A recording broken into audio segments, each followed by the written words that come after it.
This conference will now be recorded.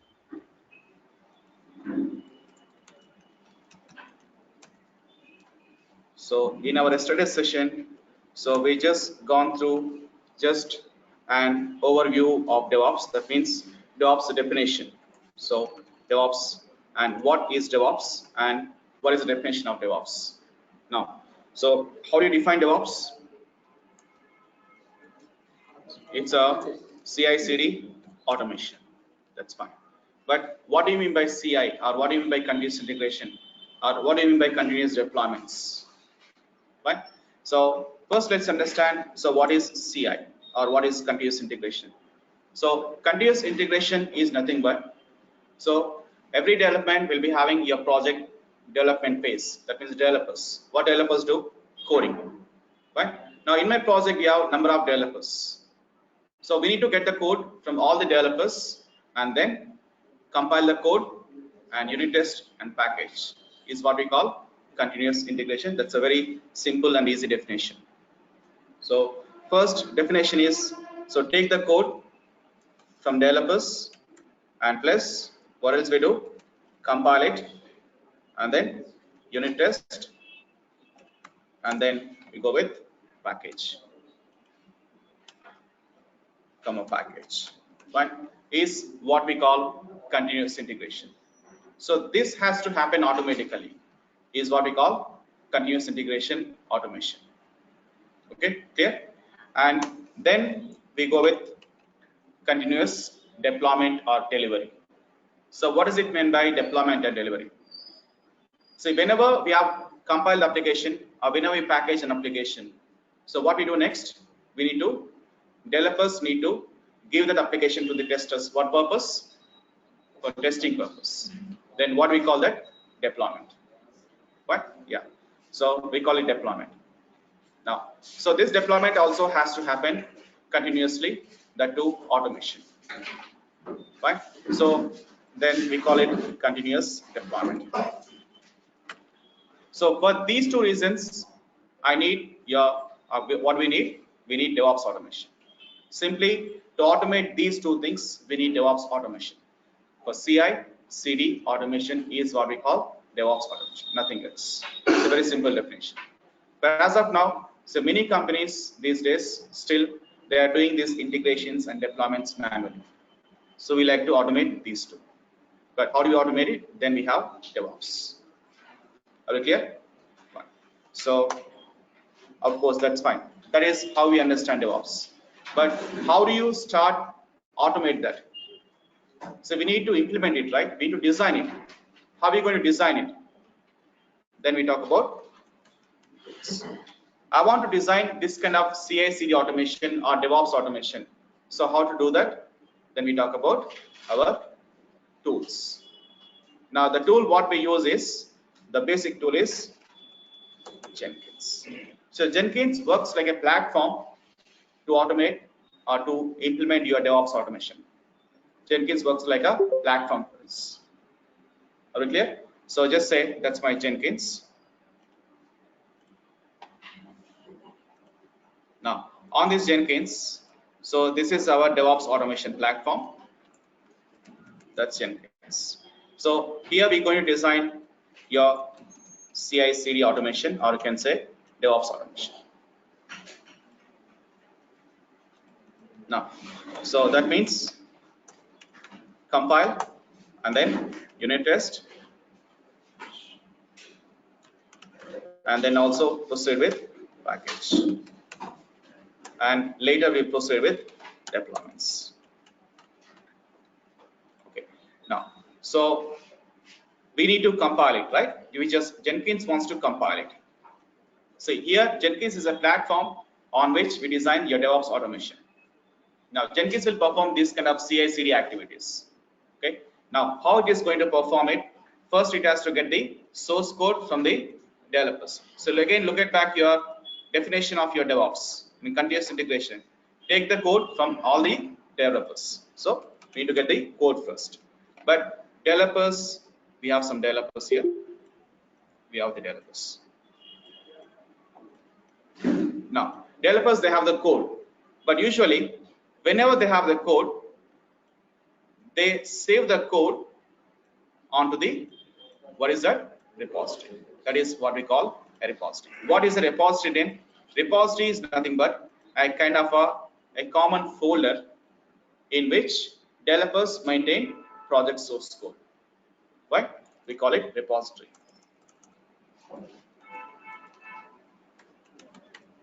So there we maintain the project source code.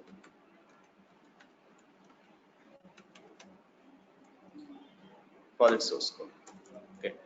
But so who is going to save the code onto the repository?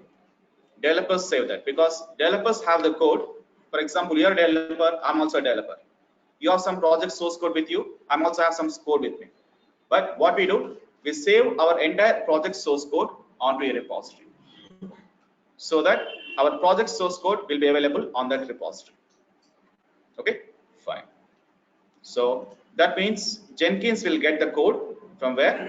From the repository to compile it. So we have types of repositories. What are they?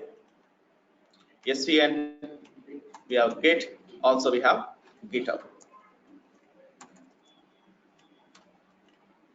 But so which one is mostly preferred these days? It is GitHub. Why GitHub? It is a cloud repository. So we prefer cloud repositories because no maintenance, and plus other reason is global access. So you can access that repository from any location, and you don't need to worry about servers and the server maintenance. Okay, fine. And that is your first step. So take the code of your project from the repository, then we proceed with compile, unit test, package. That is your second step. One. So, but does Jenkins compile it? Does Jenkins test it? Does it package it? No, it does not. Jenkins is only a platform. Jenkins does not compile it, test it, or package it. Right? So who is going to do it? Build tools. So we have tools like Maven and. So what do we call these tools? We call them build tools. What these tools do for us? These tools help us to build your project. But what is building means? Compile, unit test, package is what we call building. But before that, make sure we just need to integrate these tools into Jenkins. Integrate or install these tools into Jenkins. Then Jenkins will understand, yes, Maven is a build tool. Let's use Maven as a build tool. Because Jenkins does not compile it, because it is what we call a platform. So internally we need some other tools. What do we call those tools? Build tools. You can use Maven and. Okay. So now you see. So here two steps are taking place. The first step is taking the code from the repository. Second step is building. Building means unit test, compile, package is what we call continuous integration. Right? Now, what is the definition of continuous integration? Take the code of your project, then compile, unit test, package. Yes, Jenkins will do for us. But is it automated? Now, let's automate it. What do you mean by automated? So I want to perform this continuous integration on a set of time, on some time interval. What is the time interval is? I like to perform this on probably just say on every day about at 6 p.m. Then every day about 6 p.m. Jenkins will get the code from the repository and then start building it. Are you clear? So this is what we call continuous integration automation. So these are the points what we discussed in our yesterday's session.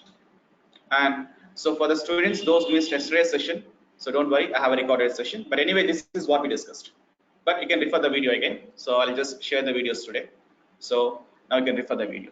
Now, anyway, so this is what we discussed in yesterday's session. We discussed the tools like, so what tools we have discussed? SVN, GitHub, and we call them repository tools. These are repository tools.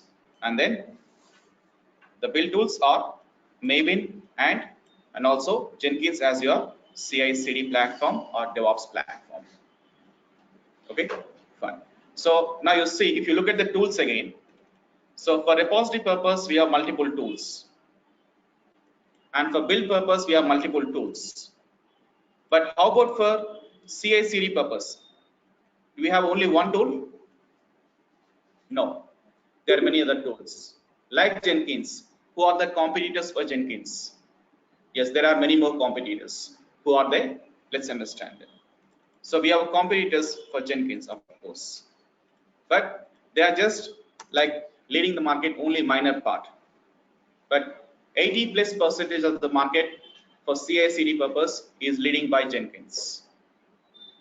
Okay, so we should not worry about the other tools. But if you have some knowledge and what are the competitors, that might help you.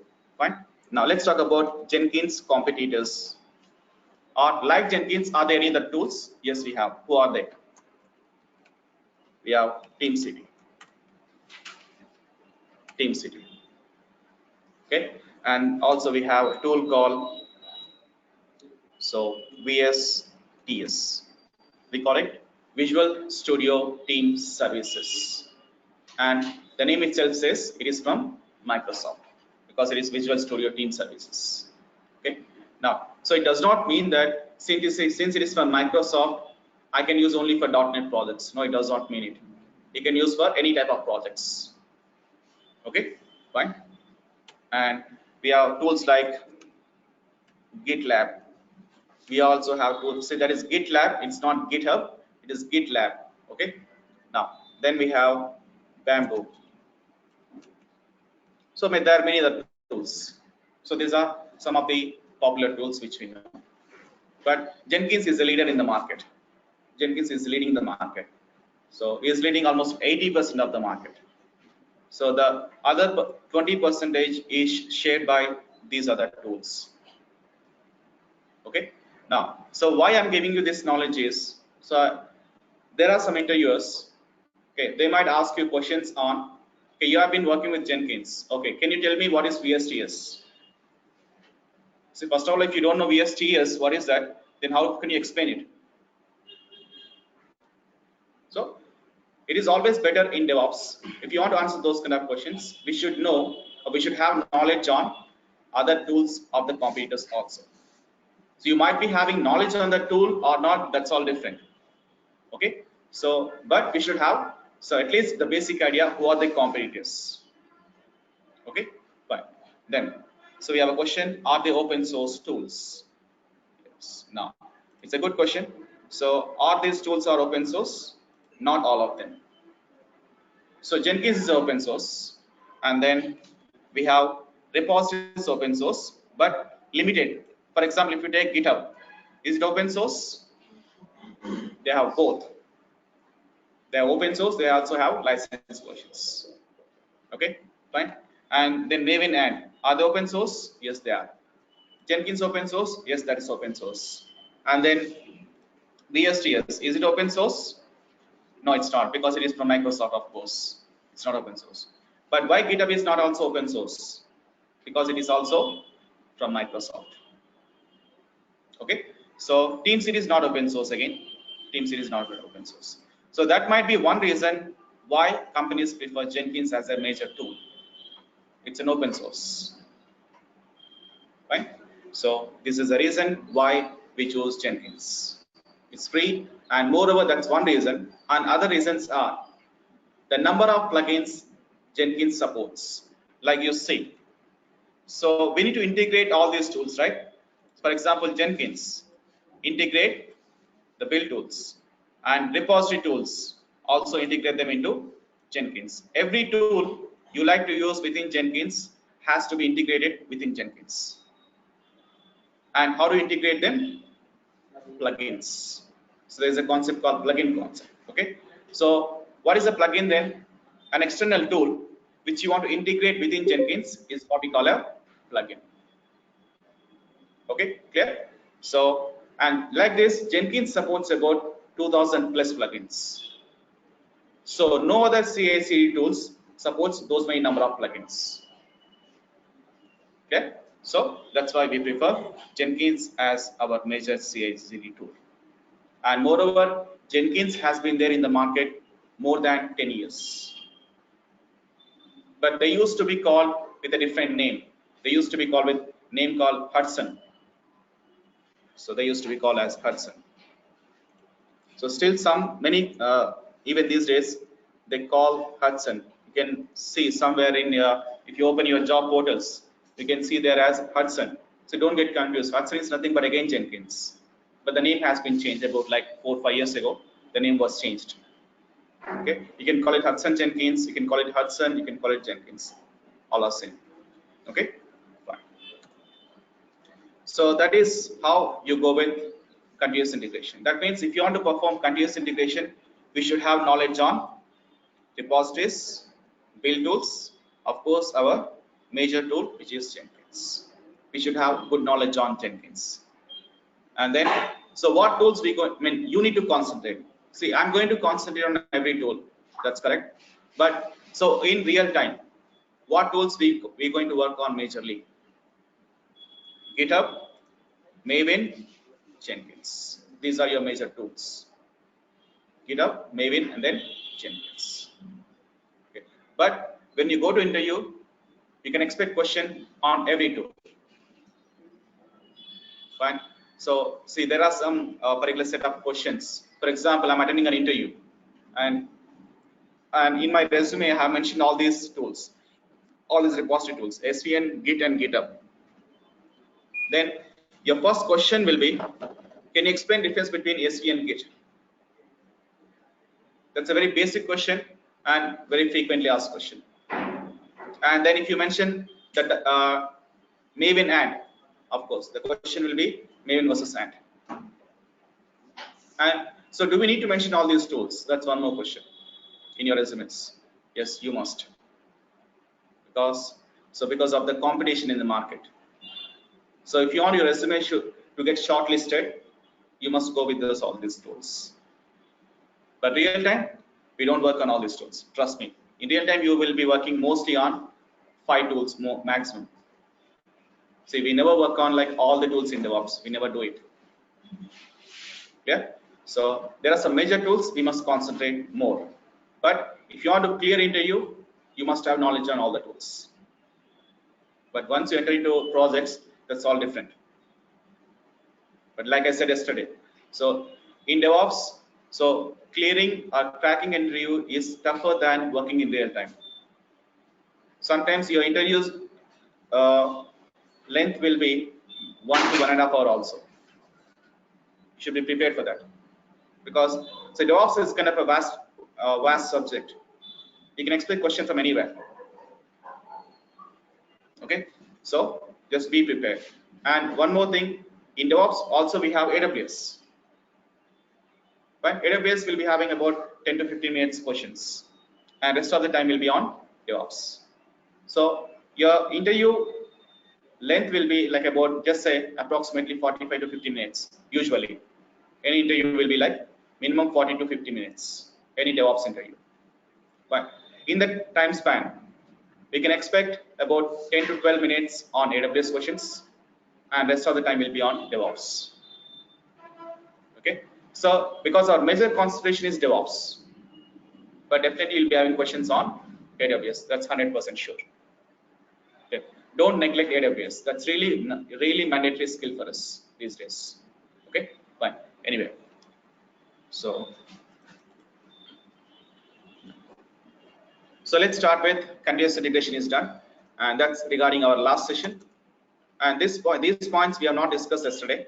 That's our today's points. Now, so today again we'll start with deployments or delivery, continuous deployment or delivery. Now, so then developers, they have the project with them, and as a DevOps engineer, what did I do?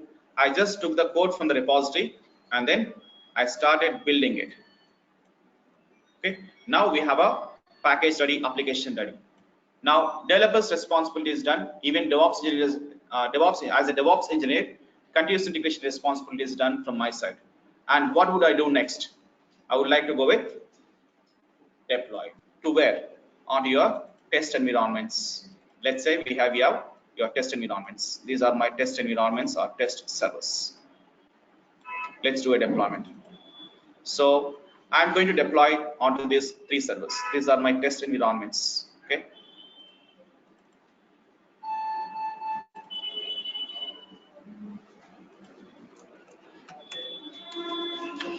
So it is being deployed. Now, but how we deploy it? So we'll be deploying again through Jenkins. We can do deploy or delivery through Jenkins itself. Okay, fine. So how do you do that? Now, let's say, so in Jenkins, they provide a plugin called deploy to container plugin. So this plugin will help us in deploying your packages to your different environments. And the plugin name is deploy to container plugin. So by using that plugin, you can deploy your packages onto number of servers parallelly. So that's one of the best plugin provided by Jenkins. It's a very easy to use plugin. Okay. So now I'm going to set up some conditions. What condition is? So if continuous integration is done, that means just say if continuous integration is successfully done, then I would proceed with deployment. And again, I'm doing on a conditional basis. What is the condition is? If continuous integration took place successfully, then only I would like to proceed with deployment. See, it does not make any sense. If the continuous integration is not successful, why are you going to deploy it? It's a failure. It's not compiled and there was no package created. Then why would you like to deploy it? So don't do it. So we can set up those kind of conditions also. Are we clear? So we'll be doing it on conditional basis also. That's what we call cicd automation. Okay. Now, what is the condition is? The first condition I have set up for is continuous integration is perform continuous integration about 6 p.m. and second condition is if the continuous integration is done, then I would like to proceed with deploy it. Right? So is what we call CI/CD automation. Or else, even for deployments also, we can set up some conditions. We can set up the time also. Okay, that's all different. I'm not going in detail. If you go in detail again, we will be having more conditions. Okay, but just say as of now, just so we are done continuous integration. Also, we are done deployments. Fine, that is being deployed. My application is being deployed on these 3 servers. Just say the application is being deployed. Now, once after this is being deployed, then comes your testers. There we have some testers. Just say these are my test team members. And what do? Testing, of course. And they're performing different types of testing, probably like quality testing and integration testing, performance testing, different types of testing they're going with. Now, as a tester, while I go with testing, I have some issues in the testing, or I have issues with my application itself. For example, I'll give you as a application for testing purpose. You're trying to test it, but first of all, you're not able to use some of the functionalities of the application. For example, let's say the application is regarding your email application. Okay, now you're trying to access that inbox, but it's not allowing to do it. Then what would you do? You're a tester. What do? So I feel that has a bug in the application, right? So then what testers do? They prepare some bug reports. So this is an issue. This is where the issue is. Those bug reports will be given to the which team? Developers again.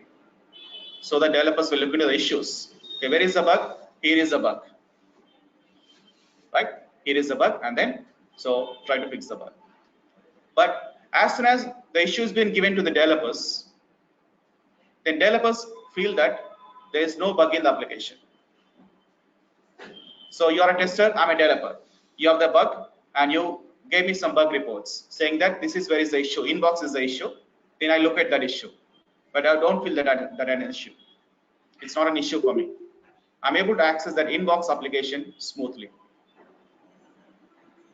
Is the scenario clear now? Simply, same application is working smoothly for the developers and it's not working smoothly for the testers. That's the issue. Now, where is the issue then? How do you understand this issue? How to analyze this issue first of all? Is the issue with your servers? Say, how do you say issue with the servers? I can also say that issue can be with your application also, or your code itself,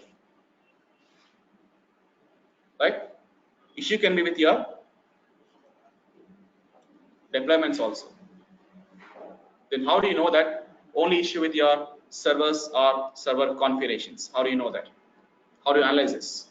Now, the first issue is just say assume that. So issue with the code itself. If the issue with the code, then how developers able to access that smoothly? They compile it, they're able to access it also. Okay, fine. So there is no issue with the coding part. Okay, fine. Then so let's say that issue with the deployment. But there is no issue with the deployment. Why? Because Jenkins has done these deployments, and that too I can show them some log files. These are the logs, and then this is successfully deployed. I can show you them some log files. Yes. So no issue with the deployments also. Then we have one more last issue. What is the issue is?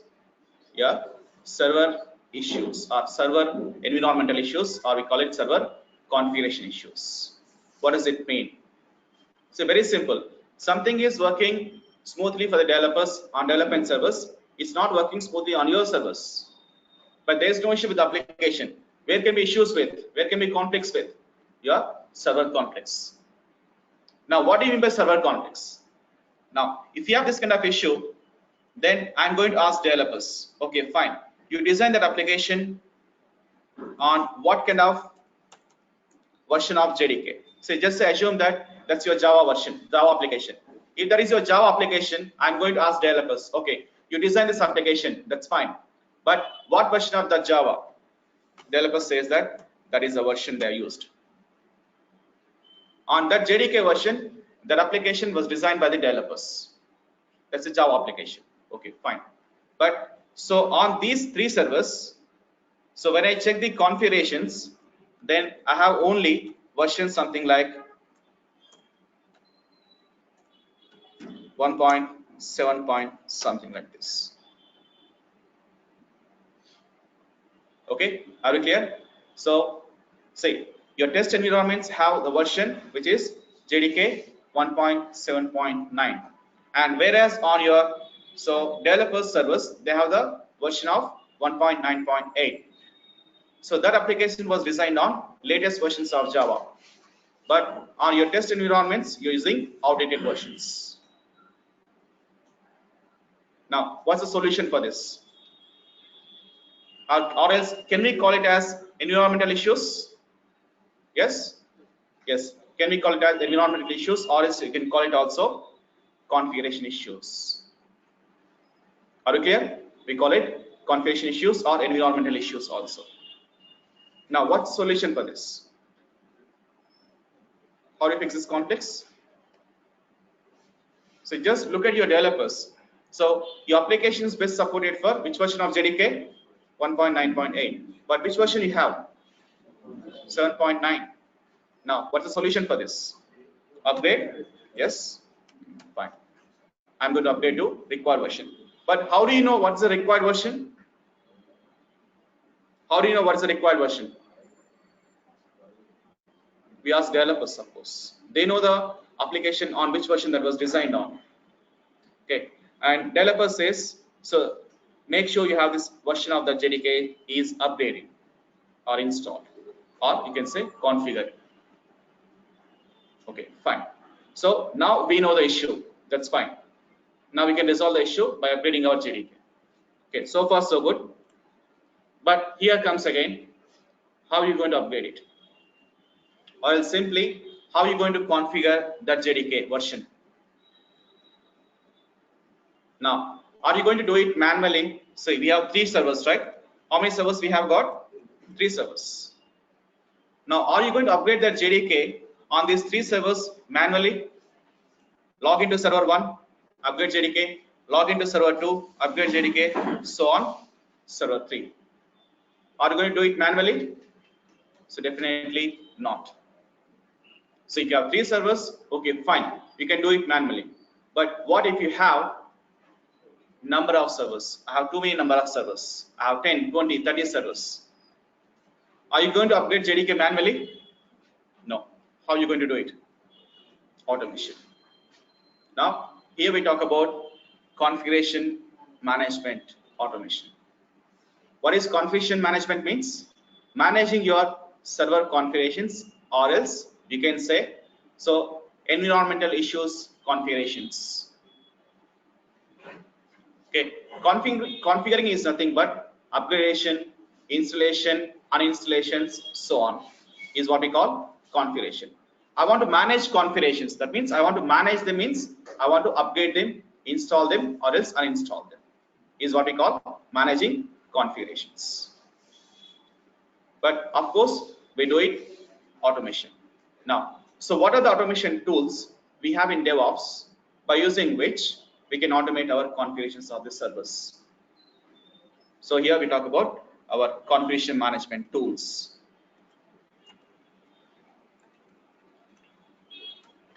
So automation config management. Now what are those tools? Chef, Ansible, or Puppet. Okay, fine. So we have these 3 tools. Now which one we prefer? Or is currently what is the tool having good demand in the market? Ansible. Fine. So why Ansible then? Why not Chef? I would prefer Chef. I would prefer Puppet. Then why not these tools? So let's understand those differences now. Okay. Now here we're going to discuss some technical points regarding Chef and Ansible. And one more thing, our major concentration will be on Chef and Ansible. Puppet is just for overview, just for knowledge. I will give you some idea. But our major concentration will be on Chef and Ansible. Even though we have market for Ansible, I'm going to cover Chef also, because still there are many companies working on Chef. So we should not miss that chance also in the market. And moreover, so it will be always at an advantage having knowledge on 2 tools in configuration management. Okay, so we'll be adding some more weightage to our resumes by going with adding Chef to our resume. Okay, now let's understand how Chef works, how Ansible works, then we'll compare these tools. Okay, are we clear? Fine, let's proceed with it. Now, any questions so far? No? No. Let's start looking in technically. So let's start with Chef now. Now, please concentrate. So here we can discuss some important points. So, but these points are not totally. See, I'm going to give you just an overview. We are not going to discuss entire Chef Ansible right now itself. We're going to just give you an overview. So if you miss any kind of points, so no need to worry. You can refer the video, or else when we start our tools technically, I will give you this kind of overview again. But so why I'm doing this today is because whenever we start with the tool, first of all we should know the purpose and also the idea of the tool. Then when we proceed with the tools, it will make your job easy. So why we use the tool? So I want you should be in that kind of position after this session. What is the tool? And then how do you compare these tools? That's it. Nothing less. Don't go in technically. Okay, fine. Let's start with Chef first.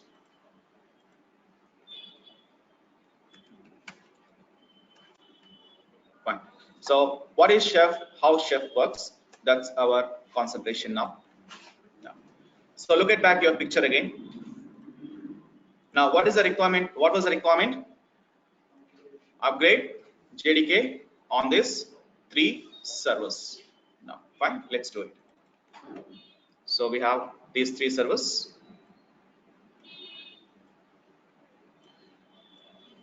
Okay, and so these servers belongs to your test environment, right? Now what is our requirement was? Our requirement was upgrade JDK to, so what was the version was 1.9.8. let's upgrade it. I'm going to upgrade it. Fine. Now, so firstly you see these are your test servers. But in terms of chef, what I'm going to call them? So let's call them as nodes, or we can call them agents. So what do you mean by agents or nodes? Agents or nodes are nothing but the servers or your instances on which we are going to manage configurations. That's it. Are you clear? Those nodes or instances, agents can be like test environment, test servers, development servers, your production servers, pre-production servers. But in our example, we are taken as test servers. Are you clear?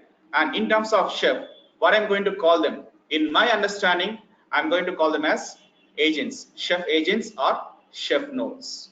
Are you clear? Now, so we call them chef agents or chef nodes.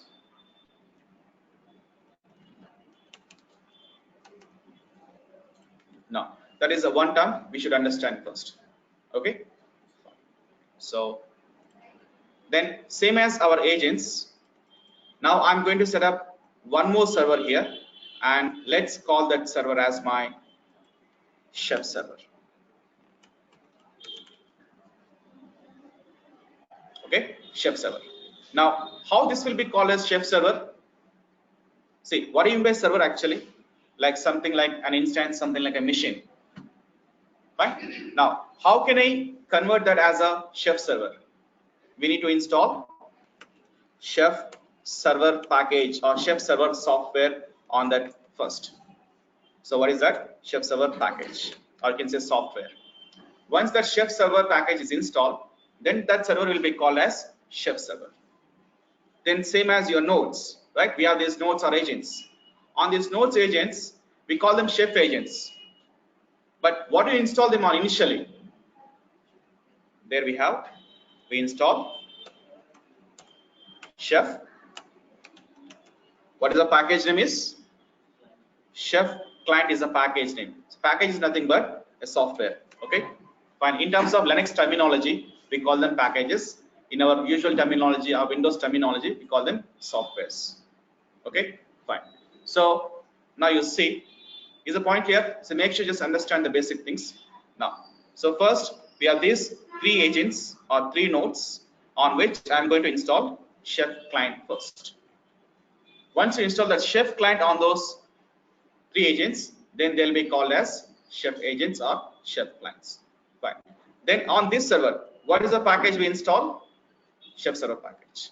Now what we are trying to do, we are trying to set up our chef architecture. Are you clear? We are trying to set up our chef architecture. Okay, fine. Now my chef environment, chef architecture is ready. We have chef server ready. Also we have chef nodes ready. Okay, fine. Then comes on your server, I'm going to write a recipe here. Let's write a recipe. Fine. So what is that recipe?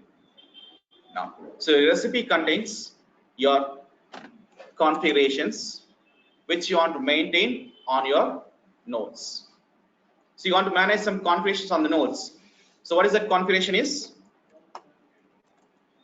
What would you like to do? I like to upgrade JDK to your required version.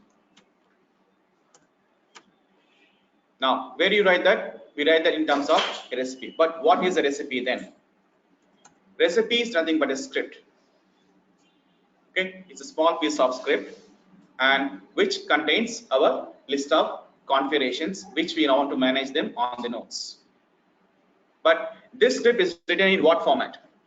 What is the format we write it here? Then there's a script called DSL Ruby script. What's the script name is? DSL Ruby. DSL means domain specific language. But is it nothing but a Ruby? No, it's not. Then what is that? It is DSL Ruby. That means what Chef has done is they have taken Ruby as a platform. On that platform, they have designed a new script. What is the script is? DSL Ruby, domain specific Ruby. That means this Ruby DSL Ruby scripts are specifically designed for what purpose? What domain? Chef domain. Correct. That's why they call it chef domain specific language. Which domain? Chef domain. So we must have knowledge on these DSL Ruby scripts, and which is I'm going to cover anyway, because without having knowledge on these scripts, we cannot write any recipes. You cannot even work with chef. It's not even possible. Okay, fine. So is the point clear? What is a recipe then? Fine. So recipe is nothing but a small script which contains your list of configurations which you want to manage them on the nodes. Okay, fine. Now so far nothing is automated yet. It's all manually we have been doing, working on chef. Then comes automation. Now what is that automation is? So let's run this script. Let's run this recipe. Now where do you want to run this? On agents or clients. Say, look at here. You want to upgrade JDK, right? Where? On your nodes. So let's run this script. And where I'm going to run it? On the nodes, of course. But the question is, how are we going to do it? Now comes automation. Here comes automation now. So that is my node 1. That's my node 1. And what this node does is, it just start communicating with your server, and then it will check on that server. So does it have any recipes to pull? Now here we talk about pull. So what that node does, node is going to start communicating with your server, and it is going to check. So does it have any recipes to pull? Okay, why it wants to pull? Because it wants to manage that configuration, right? Now it is going to pull it. Once the recipe has been pulled, then your node will be running that recipe on the node. And who is doing it? Everything is done by your node itself. We are not doing anything manually. So what our responsibility is to prepare these recipes, our responsibilities. Once the recipe is ready, and automatically your nodes will pull the recipes onto the nodes, plus run the recipes or execute the recipes on the nodes itself. That will be done by your nodes. Is what we call pull mechanism. So chef works with pull mechanism. Am I clear? Understand? So what is the pull mechanism? What does nodes pull? Node communicates with your server, and then they pull the recipes, and in those recipes we have the configurations to manage. So recipes will be executed on your nodes. Once recipes are executed on this node, we'll be having our required JDK updated. Now the JDK is upgraded. Yes. And same as we have second node. So again what kind of mechanism do they follow? Pull mechanism, same as your third node. These nodes communicates with your server, and then they pull the recipes, execute the recipes. Whenever the recipes are executed, and then so it is going to follow the instructions which are mentioned in the recipe.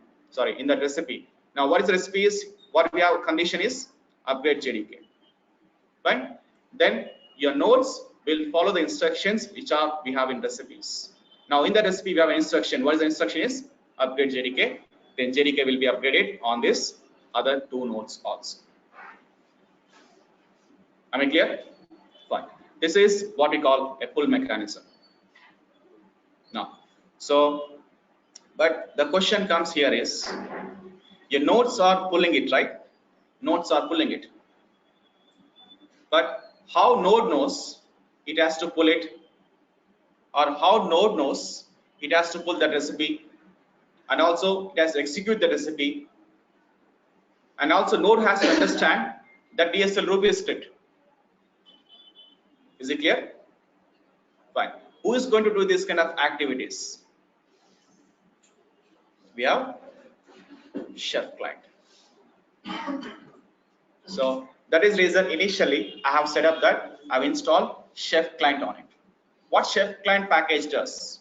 The chef client is responsible for this kind of activities, pulling it and then execute the recipe. So is what we call chef client purposes. Am I clear? Other differences, I mean, is it clear what is the pull mechanism?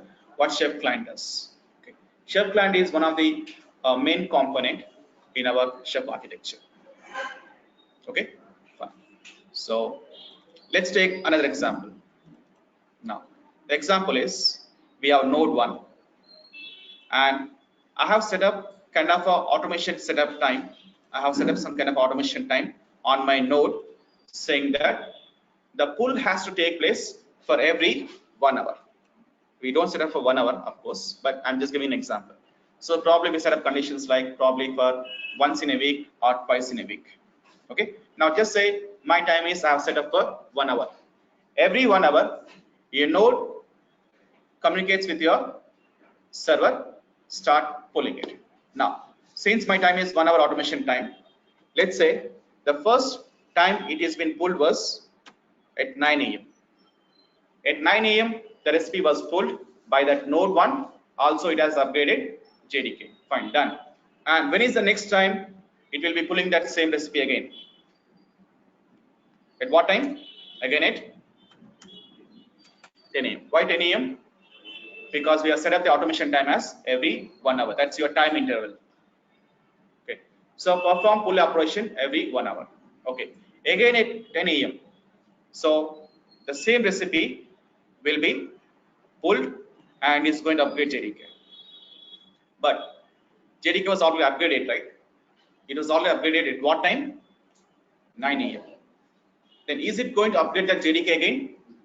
No, it's not. It won't. Because it was already done. So again, how your node knows JDK was already installed? That's why we have again chef client. The chef client will take care of all these things. Even though that configuration was already done, okay, the configuration won't be reconfigured. No, it won't do it because there is waste of time, right? Yes. So it is going to check.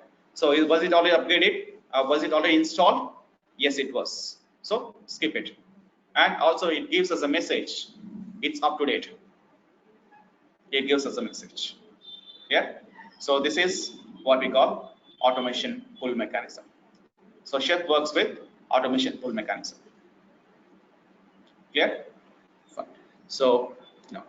So let me take a question now. We have a question from Vikas. Let me take that question now. So if you have any questions, you can just do it. But we are not done with chef yet. Let me give you a few more points anyway. But let me take this question now. So can there be multiple recipes in chef? Okay, that is our next point actually. Anyway, if yes, how we can specify recipes? Okay, fine. Okay, these are points we're going to discuss next. Are we writing any script on the chef clients for pulling? Okay, fine. So let me give you all those points, and these points will be clear. But among those 3 points, let me answer the last point. Are we going to write any script on your chef nodes to make it automated? Not required. We can set up kind of a cron job format. We have something like cron tabs. We can set up those cron tabs. Or else chef provides a simple chef client command to automate it. It's a very single line command. So by using that command, you can set up the automation. Okay, you don't need to write even single line of code here. Chef provides a command. When you run that command, it will be automated. So for 60 minutes, 60 minutes means how many seconds? Like 1800 seconds. Okay, that is what is answer for your last question. And let me take some more questions. And questions were multiple recipes. That's one thing. And if you have multiple recipes, how node knows it has to pull so and so recipes. Okay, that is actually our next point. Fine, let's proceed with that now. So here we have something like only one recipe, but there are very many possibilities that you may have number of recipe sorts. Of course, that is quite possible. Now, so what if, just say, I have some recipes here. I have about 10 recipes. And among these 10 recipes, your node 1 wants to pull about 5 recipes, node 3 about 2 recipes, and node 2 about other recipes. Node 3 about other recipes. Fine. So this is what is your requirement.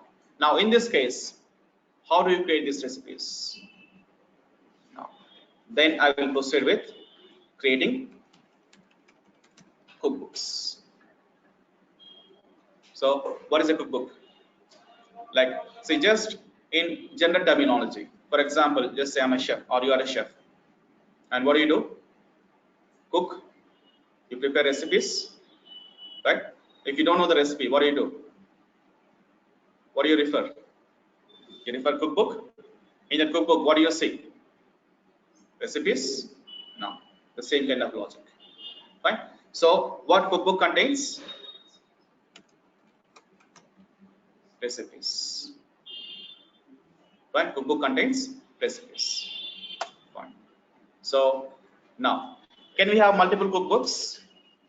Of course we can have it. We have cookbook 1, and just say in that cookbook 1 we have about some recipes, and we have cookbook 2.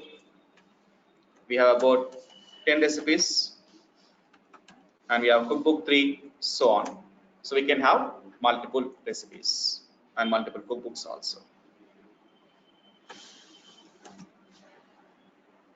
Right? So we can have any number of recipes in any number of cookbooks.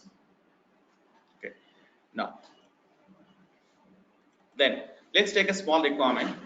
My requirement is, this is my node 1.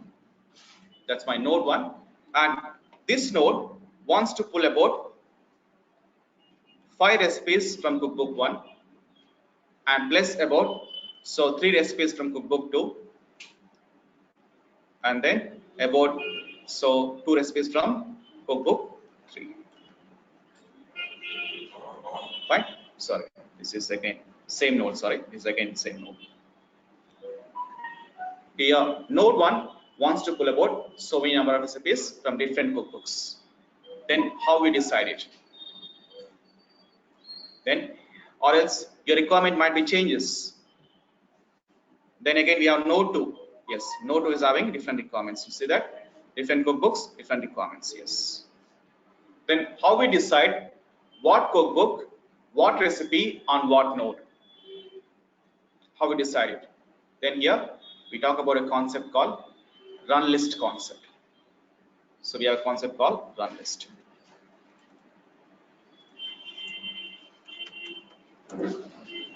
Run list. So what this run list decides? The run list decides so how many cookbooks and how many recipes.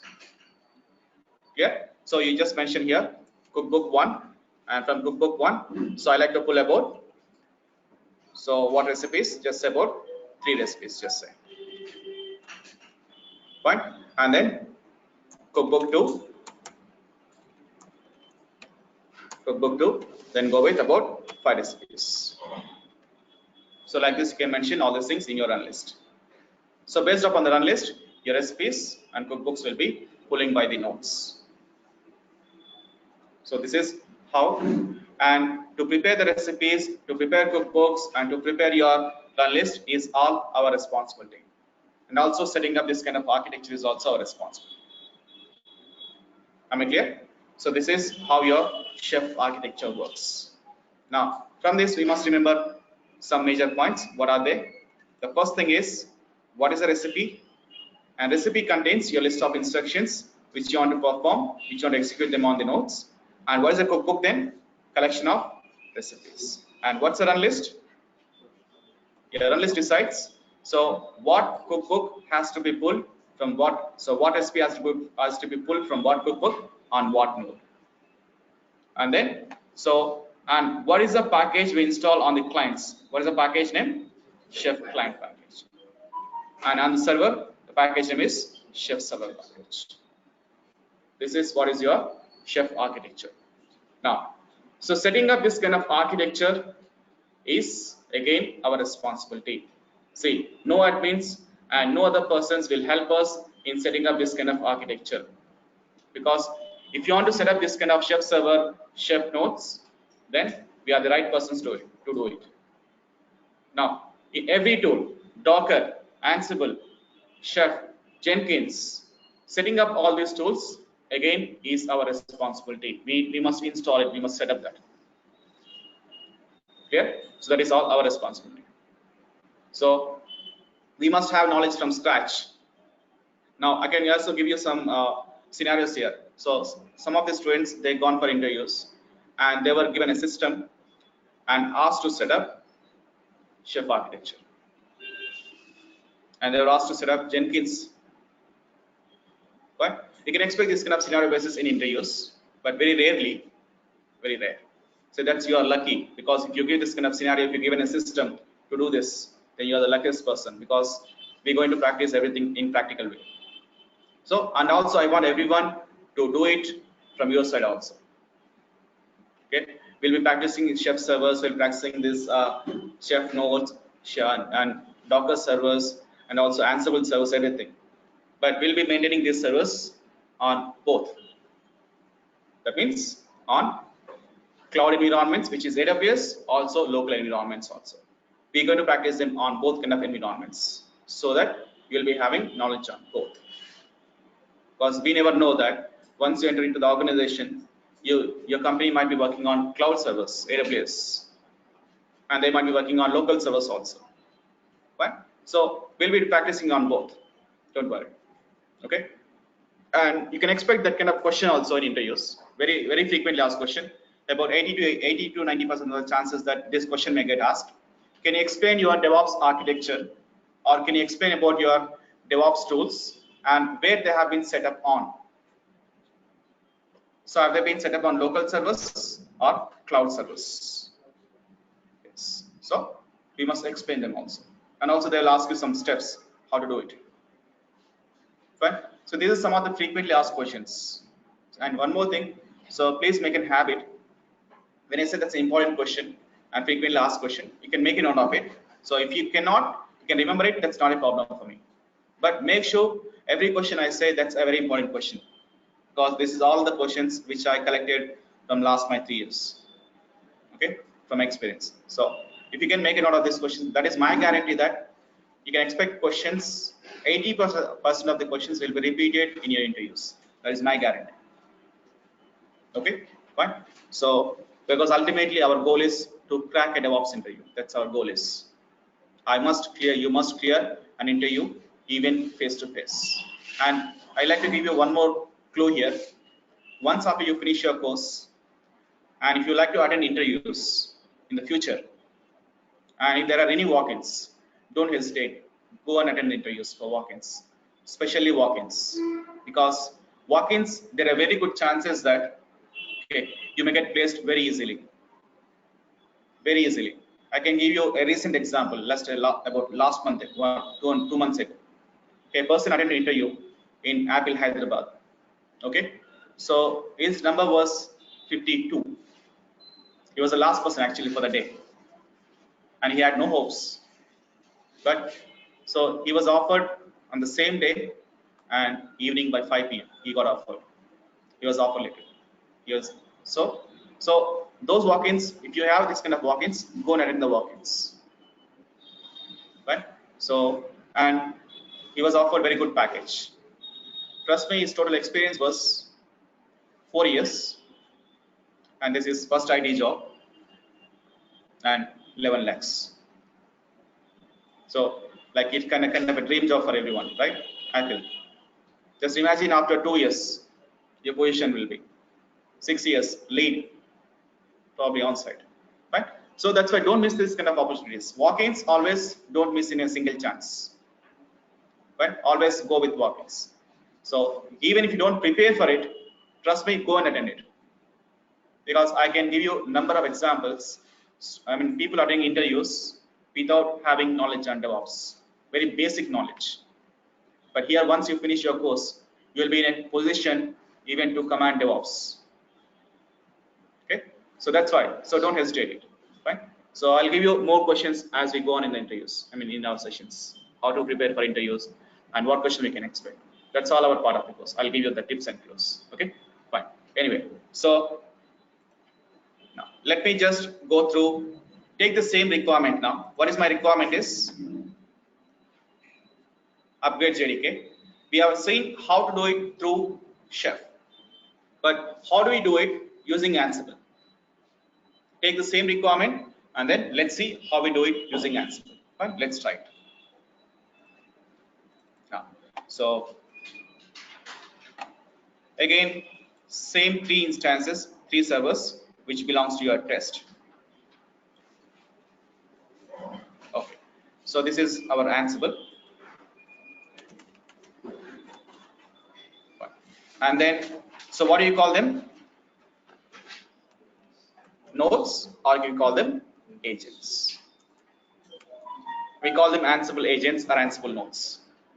Now, but again, if you try to compare with your chef, look at back chef. On your chef nodes, what package we have installed? Chef client package. Okay, we have installed chef client package. That's correct. But the question was, how did you install it? See, that is the initial stage setup. So I was setting up your chef architecture, initial setup. Then how do you install it? No automation. You must install the chef client on all these three servers manually, because we are at the step of architecture level setup. Okay, are you clear? Fine. So, but that is kind of a drawback, right? What if you have, just say, I have more number of instances, I have 20, then every instance has to be set up manually chef client. That's a big drawback to this. So that's why Ansible said, don't install any kind of separate packages on Ansible nodes, not required. So that's why Ansible is called agentless or nodeless. What is it? What do you mean by agentless or nodeless? So on the nodes, you don't need to install any client packages or node packages. Is what we call agentless or nodeless. Okay, but that's a big advantage. There's no manual work at all, right? And then we have server. That's my server. But on server, let's install Ansible. That's a package. What's your package name? Ansible. So Ansible have only one kind of package. What is that? Ansible package. That is for what purpose? That's for Ansible server purpose. But whereas in Chef, we have seen two different types of packages. What are they? Chef server plus Chef client packages. Fine. But whereas in server, we have only one package, which is, in Ansible, we have only one package, which is Ansible package, and that itself is considered as Ansible server. Okay. So once it is done, so let's try it now. In Chef, we have written some recipes, but what do you call them on this Ansible? We call them playbooks. And playbooks are written in what format? YAML. See, it is all similarities. There are some similarities. You've been observing it. So what is that? Recipe, playbook. And Ansible server, Chef server. Ansible node, Chef nodes. Similarities. Now I think you can compare easily now, right? So if you have knowledge on at least one tool of configuration management, you can easily understand the second one. But anyway, we're going to learn both, because so that in the future, if there are any new tools are going to come into the market for configuration management, so that makes your job easy. You can learn by yourself. You can do it by yourself, because any kind of configuration management tool has to work with kind of a basic terminology or basic enough architecture. So we're going to understand that anyway. Right? So now I think we compare it, right? In Chef, we call them recipes. In Ansible, what do you call them? Playbooks. And recipes are written in what format? DSL Ruby. But whereas Ansible playbooks are written in YAML format. Okay. Now, YAML is designed on Python platform, whereas DSL Ruby was designed on Ruby platform. YAML is designed on Python platform. Okay. Fine. Then in this playbook, let's write our requirement in YAML script. Upgrade JDK to some version, our required version. Fine. Our playbook is ready. What next? Run this playbook. I'm going to execute it. I'm going to run this. How did we do that in Chef? What kind of mechanism? Full mechanism? That's correct. How are we going to do it in Ansible? Anyone? You can guess. Yeah, that was correct. What was that? Correct. Yes. We're going to push it.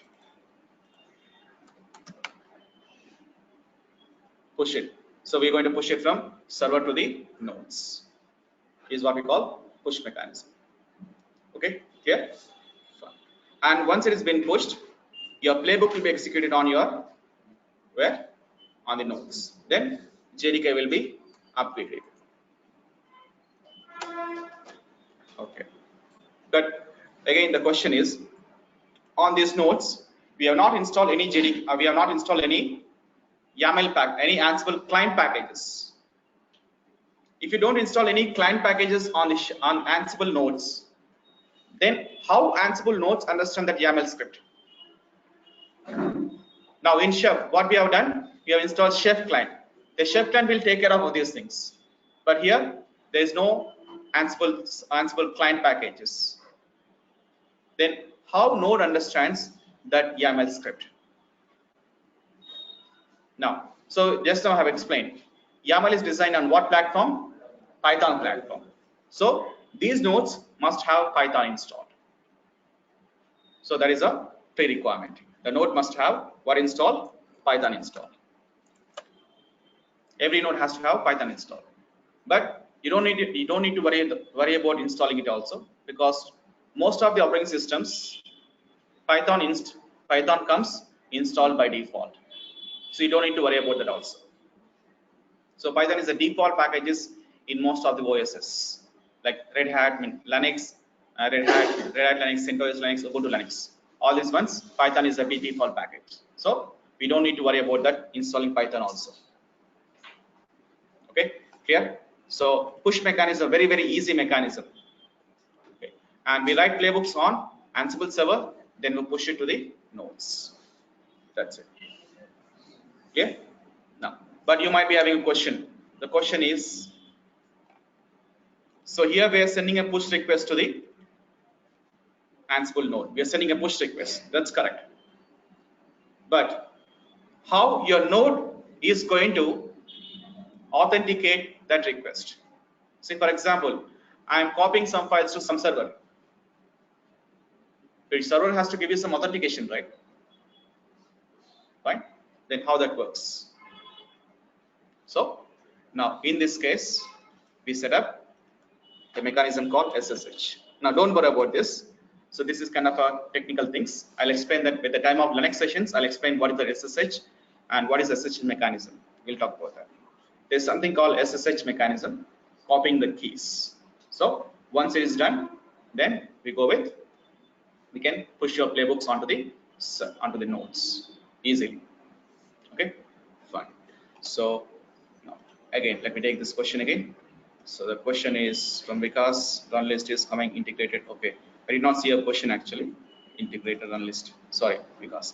Run list is coming integrated with Chef run list, Chef clients. Now we need to create the run list. So we need to create the run list. Okay, so that is our responsibility.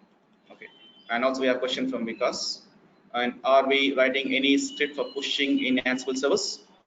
No, we are not going to write any scripts for pushing it, but we write scripts for playbooks.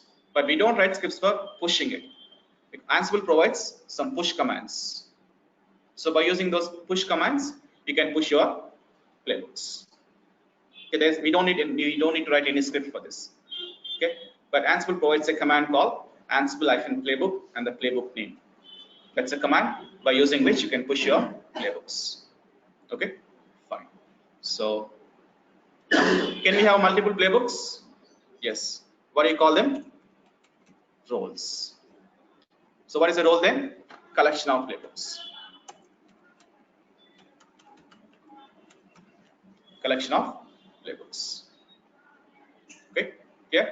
So now again we can decide it. So what playbook, sorry, what role, and then what playbook, we can decide it. Then how do you decide it? In Chef we have seen a concept called run list concept, but here we have a concept called master playbook concept. Master playbook. Okay, so don't worry about this technical terminology as of now, just leave it, but understand how it works. That's it.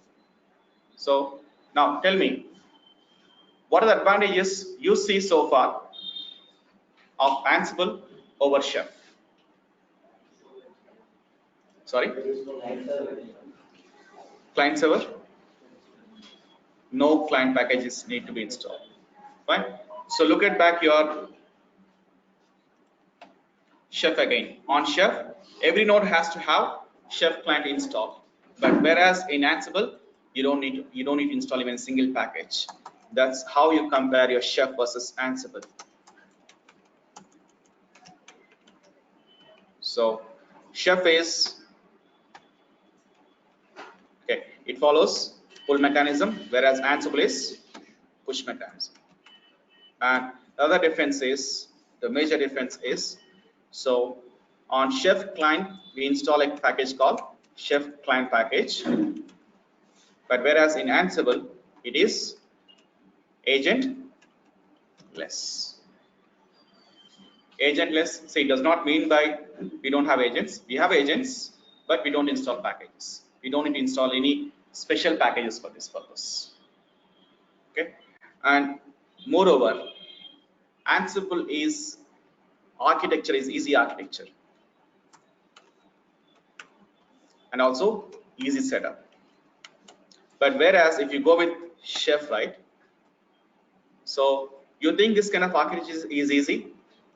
See, that is not entire architecture we have discussed. We have some more things to left. We have something called workstation. We have something called cloud servers, hosted servers we have. We have many things to discuss in Chef. I've just given you overview. But if you go in detail, trust me, to understand Chef architecture, to explain for me, it takes minimum 1 hour. That is how the complicated architecture they follow. Right? So like very complicated architecture. They have complex architecture. But so they have an advantage. You can set up easily. You can set up easily. That is how you compare with Puppet. So Puppet works with same pull mechanism. See, the first tool existing in the market was Puppet. Then comes Chef. Now it is Ansible. Now, when Puppet was there in the market, why Chef has come up with the same pull mechanism again? Okay, because they said that we make that setup easy. But whereas in Puppet, it is a complex setup. It's not so easy to set up your Puppet architecture. That's not so easy. We need to do lots of things in Puppet. We need to do so many configurations of it, and we need to generate some certificates, and then your server has to accept those certificates. That's all different.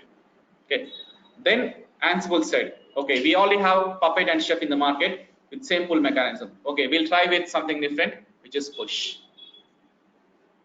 Okay, and also they said it is agentless. You don't need to install any packages on your Chef agents, nodes. That's the best advantage. Yeah. Fine. So this is kind of a basic overview. So I like to go with this kind of comparisons. I think this is clear. I think so. Fine. So if you go in technical, of course I do understand it. Right now you'll be having too many questions in your minds. Okay. But so try to postpone those questions. The reason is if I start doing it, so I can explain those answers. But the thing is, other students so might be bit feel a bit complicated. I don't want to make it complicated right now itself. Okay. So as we discuss the architecture very clearly, so will be more easy for you to understand. Okay, clear? So now that is what I like to discuss for today's topic. Let's and in tomorrow's session is a very interesting session. Tomorrow is because we're going to discuss important tools, which is Docker. That's for tomorrow. It's a very interesting one. Fine. So we're going to discuss Docker, and also yes, another interesting tool which is Kubernetes. Complicated but interesting, which is both tools are complicated but interesting tools. That's why we are demand in the market. Okay, and then we'll start with the last one, which is Amazon Web Services. So tomorrow is our last session for introduction, and from Monday onwards we're going to start with Linux. Okay, fine. And so before we wind up, so online, so please everyone ping your email ID in the chat box so that I can share yesterday's and today's video. From today onwards we'll be having video shared online. Please ping your email IDs in the chat box to share your videos. Okay, and yeah, I got it, Vikas. Thank you. Others please do it. Thank you. And for classroom,